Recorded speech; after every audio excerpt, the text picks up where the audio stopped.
Continue అవుతున్నారు మనతో పాటు లేవు శివరాచర్ల గారు. నిజంగా ఉచితాల ప్రభావం అనుకోవాలి. రఘునందన్ గారు ఢిల్లీ బీజేపీ మేనిఫెస్టో చూసినారో లేదో కానీ ఈ ఎన్నికలు అత్యంత ఎక్కువ ఉచిత పథకాలు ప్రకటించింది బీజేపీ.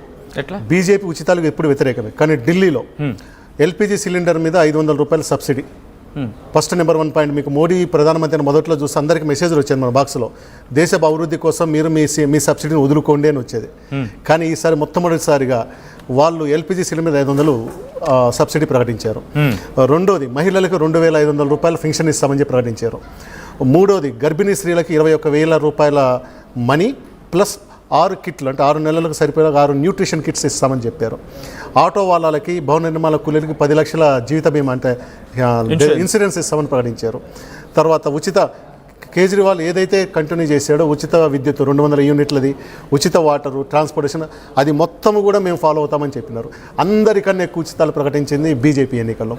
అది లేకుండా, ఆ ఎజెండా లేకుండా కేవలము బీజేపీ స్ట్రాటజీ మోడీ హవాతో కనుక పోయి ఉంటే ఫలితం వచ్చిండేదంటే ఇట్స్ వెరీ క్వశ్చనబుల్.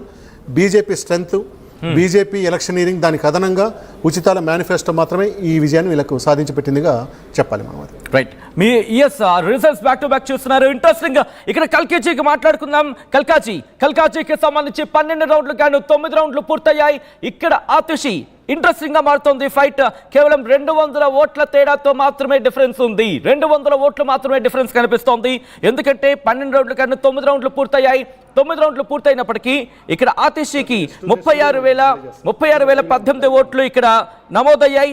అలాగే రమేష్ బిధూరికి సంబంధించిన శివరాచర్ల గారు మాట్లాడిన సందర్భం, శివరాచర్లకు సంబంధించి మాట్లాడినప్పుడు రమేష్ ఆల్ రైట్ ఇంకొక బ్రేకింగ్ కనిపిస్తోంది. ఆ బ్రేకింగ్ సంబంధించి డీటెయిల్ గా మాట్లాడుకున్న తర్వాత అప్పుడు డీటెయిల్ గా మాట్లాడుకునే ప్రయత్నం చేద్దాం. ఆమ్ ఆద్మీ పార్టీకి సంబంధించి ఢిల్లీలో భారతీయ జనతా పార్టీ కారణాలేంటి, గెలుపు కారణాలేంటి? మొట్టమొదటి మిడిల్ క్లాస్ పై బీజేపీ స్పెషల్ ఫోకస్ చేస్తుంది. దాంతోపాటు ఆప్ అమలు చేసే ఏ పథకం ఆపము అంటూ చెప్పుకొచ్చింది. రోడ్లు, డ్రైనేజీల పరిస్థితి దారుణంగా ఉందంటూ కూడా ప్రజలకు తీసుకెళ్లింది. Lieutenant governor Aam Aadmi party మధ్య వరుస వివాదాలు కూడా, ఇన్ఫాక్ట్ ఢిల్లీ లిక్కర్ స్కామ్ కి సంబంధించి ఆద్యం పోస్తున్నది అనుకోవాలి. ఆమ్ ఆద్మీ పార్టీ పాలనపై ప్రజా వ్యతిరేకత, యాంటీ ఇన్కంబెన్సీ అనేది ఎప్పటికైనా ఉంటే అదే సిచ్యువేషన్ కనిపిస్తూ ఉంటుంది. ఈ నేపథ్యంలో భారతీయ జనతా పార్టీ గెలుపుకి 5 కారణాలు. ఆల్ రైట్, ఆ 5 కారణాలకు సంబంధించి మాట్లాడుకునే ప్రయత్నం చేద్దాం. ఆమ్ ఆద్మీ పార్టీ అమలు చేసే ఏ పథకం ఆపబో అంటూ చెప్పడం, అలాగే రోడ్డు, డ్రైనేజీల పరిస్థితి దారుణంగా ఉంది అంటూ అక్కడ ప్రజలకు తీసుకెళ్లాం. లెఫ్టినెంట్ గవర్నర్ సక్సేనాకు అలాగే ఆమ్ ఆద్మీ పార్టీకి మధ్య వరుస వివాదాలు, ఆమ్ ఆద్మీ పార్టీకి సంబంధించి యాంటీ ఇన్కంబెన్సీ, ఇవన్నీ కూడా ఫ్యాక్టర్స్ గా కనిపిస్తున్నాయి. శివరాచర్ల మనతో పాటు కంటిన్యూ అవుతున్నారు. శివ గారు, యాంటీ ఇన్కంబెన్సీ అనేది 10 ఏళ్ల తర్వాత ఎక్కడికైనా ఏ ప్రభుత్వానికైనా ఉంటుంది, కానీ ఇక్కడ అంత స్థాయిలో ఉందనుకోవాలా? సచిన్, ఖచ్చితంగా ఈ 5 కారణాల గురించి మాట్లాడతారు. ఈ ఎన్నికలో anti incumbency is not a factor. ఉంటే ఉండొచ్చేమో కానీ not a factor. Anti incumbency కానే కాదు, టాప్ 5 లో ఉండదు. యాంటీ ఇన్కంబెన్సీ కనుక ఉంటే వీళ్ళకు ఇంత ఓటు శాతంగా నిన్న సీట్లు కానీ రావు. అవును, ఈ ఎన్నిక బీజేపీ స్ట్రాటజీ నెంబర్ 1. 2 బీజేపీ ఇచ్చిన మేనిఫెస్టో నెంబర్ 2.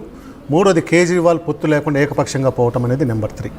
దీని తర్వాతనే మిగిలిన ఏ కారణమైనా దీంట్లోకి వస్తుంది. ఓకే, రాహుల్ గాంధీ ప్రచారం చేసిన ప్రతిదీ కూడా ఆపుని దెబ్బకొట్టిన తప్పితే బీజేపీని కాదు. ఆయన స్లమ్ ఏరియాలకు పోయి డ్రైనేజీలు చూపించాడు.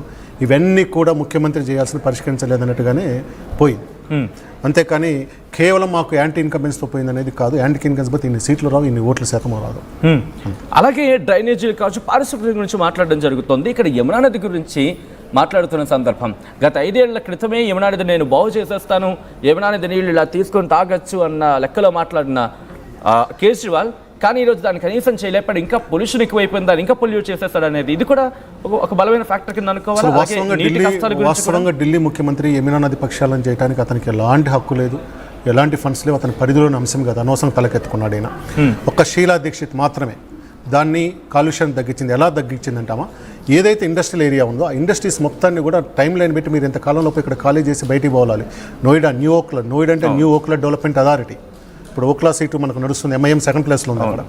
అట్లా మొత్తం ఇండస్ట్రీని మొత్తాన్ని కూడా రెసిడెన్షియల్ ఏరియా నుంచి దూరం పంపించాము. కాలుష్యాన్ని కొంతకాలం కంట్రోల్ చేసింది కాబట్టి ఇంతకాలం బాగుంది.